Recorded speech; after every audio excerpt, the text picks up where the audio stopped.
Jean-Paul, aujourd'hui, on va les prélever dans le Stampien de Morigny à Villemartin.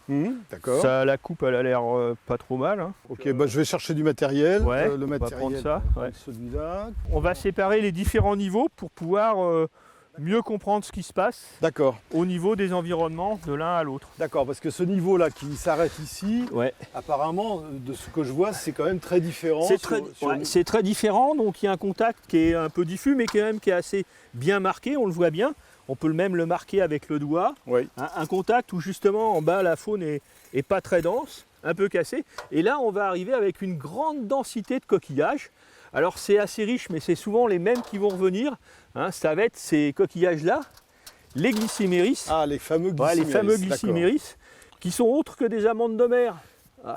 Ah, et ça en Méditerranée, on trouve ça, ou même en Atlantique, à peu près 25-30 mètres de profondeur. Et là, ça nous donne beaucoup de renseignements sur l'environnement à cette époque, il y a 30 millions d'années, puisque ces glycyméris marquent une mer de fond sableux, des sables nus, où il n'y avait pas beaucoup de choses, comme on peut voir actuellement en Méditerranée. Et à l'intérieur du sable, eh bien, ces organismes pullulaient. D'accord. Et c'est eux qui étaient mangés par des raies qu'on peut trouver, etc. Et c'est une grosse partie de la chaîne alimentaire. Et là, on les voit un petit peu dans tous les sens. Donc on voit qu'il y a du courant, parce que s'il n'y avait pas beaucoup de courant, en fait, ils seraient souvent entiers. Alors là, il y a un tout petit gastéropode. Tiens, je te laisse l'outil si tu veux. Ouais. Alors celui-là, il est rigolo parce que c'est un nécrophage.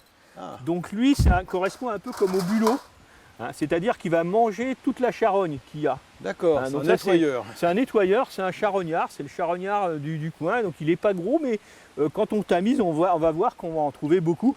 Et donc c'est son rôle de nettoyeur, comme les bulots actuellement. D'accord. Bon, alors je te propose de récupérer un tout petit peu de matière. Ouais. Et puis on va la tamiser. Puis on va voir peut-être d'autres organismes apparaître. Voilà, ça va être pas mal là. C'est la chasse au trésor. Là. Ah là, on va voir d'autres choses encore avec le tamis. Car le tamis, ça nous permet de voir beaucoup plus d'organismes que comme ça. Hein, donc là, c'est un tamisage à sec. Et là, là, on va voir d'autres bêtes. Ah oui. Ah là, on va voir. Ah ici, c'est intéressant, il y a toutes les natisses. Ah oui. Et là, ça, c'est les carnivores. Des carnivores. Ouais, les carnivores. Donc j'ai pas de coquillage avec des trous, là, j'en vois pas. Si, voilà.